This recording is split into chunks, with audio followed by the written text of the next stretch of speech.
মাদারীপুরের কালকিনি পৌরসভার শিকারমঙ্গল এলাকায় খালের উপর নির্মাণাধীন ব্রিজের জন্য দেয়া অস্থায়ী বাঁধে বন্ধ হয়ে গেছে সেচের পানি প্রবাহ। এতে ৫০০ বিঘা বোরো জমির চাষাবাদ হুমকির মুখে পড়েছে। অবিলম্বে অস্থায়ী বাঁধ অপসারণ করে সেচের পানি সরবরাহ স্বাভাবিক করার দাবি জানিয়েছেন ভুক্তভোগীরা। মাদারীপুরের কালকিনি প্রতিনিধি শাহাদাত হোসেন ওয়াসিমের পাঠানো তথ্যচিত্রে বিস্তারিত ডেস্ক রিপোর্টে। মাদারীপুরের কালকিনি পৌরসভার ৩ নম্বর ওয়ার্ডের শিকারমঙ্গল এলাকায় খালের উপর নির্মাণাধীন একটি ব্রিজ এখন আশীর্বাদ নয়, বরং দুশ্চিন্তার কারণ হয়ে দাঁড়িয়েছে শত শত কৃষকের জন্য। চরফতে বাহাদুর এলাকায় ১৬ মিটার আরসিসি গার্ডার ব্রিজ নির্মাণ করছে স্থানীয় প্রকৌশল অধিদপ্তর এলজিইডি। তবে নির্মাণ কাজের সুবিধার্থে খালের উপর দেয়া হয়েছে অস্থায়ী বাঁধ, আর এই বাঁধই বন্ধ করে দিয়েছে সেচের পানির স্বাভাবিক প্রবাহ। এই খালের পানির ওপর নির্ভর করে শিকারমঙ্গল ইউনিয়নের ১, ২ ও ৩ নম্বর ওয়ার্ডের প্রায় ৫০টি ব্লকের ৫০০ বিঘা জমিতে বোরো ধানের আবাদ হয়। কিন্তু পানি না থাকায় অনেক জমিতে ধানের চারা শুকিয়ে যাচ্ছে, কোথাও নষ্ট হয়ে গেছে পুরো ক্ষেত। একই সঙ্গে সবজি চাষেও দেখা দিয়েছে সংকট।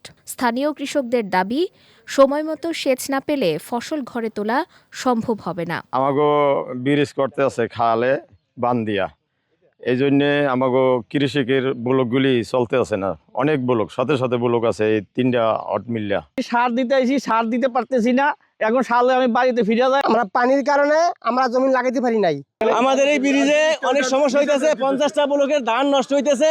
আমরা ব্লকে পানি পাইতে আসি না, আমাকে জমিনে ধান লাল হয়ে যাইতে আছে। আমরা ধান করতে পারতেছি না, পানি বাগর ধান আমরা পানি বাগর ধানের পানি দিতে আছে, ধান বাড়তে হইতে পারতেছি না। এদিকে কৃষি জমিতে দ্রুত পানি সরবরাহ নিশ্চিত করতে প্রয়োজনীয় ব্যবস্থা নেওয়া হবে বলে জানিয়েছে উপজেলা প্রশাসন।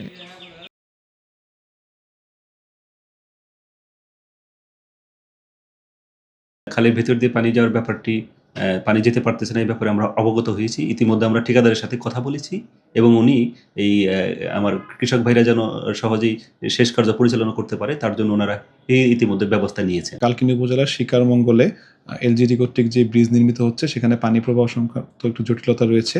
এই বিষয়ে আমি উপজেলা ইঞ্জিনিয়ার সাহেবের সাথে কথা বলেছি, তাকে অনুরোধ করেছি তিনি যেন পানি প্রবাহ স্বাভাবিক করার জন্য ব্যবস্থা নেন। সেক্ষেত্রে উনি সার্কুলার যে কনক্রিট পাইপ আছে সেগুলো স্থাপন করার মাধ্যমে খাল থেকে যেসব জমিতে পানি যায় সেগুলোতে যেন দ্রুত পানি প্রবাহের ব্যবস্থা করেন, সেই বিষয় থেকে আমরা অনুরোধ করেছি। উন্নয়নের জন্য ব্রিজ প্রয়োজন, একথা মানছেন সবাই। তবে সেই উন্নয়ন যেন কৃষকের চোখের পানি হয়ে না দাঁড়ায়, সেটি এখন এলাকাবাসীর প্রত্যাশা। অস্থায়ী বাঁধ অপসারণ করে দ্রুত সেচের পানি চলাচল স্বাভাবিক করার দাবি জানিয়েছেন ভুক্তভোগীরা। বিজয় টিভি নিউজ ডেস্ক।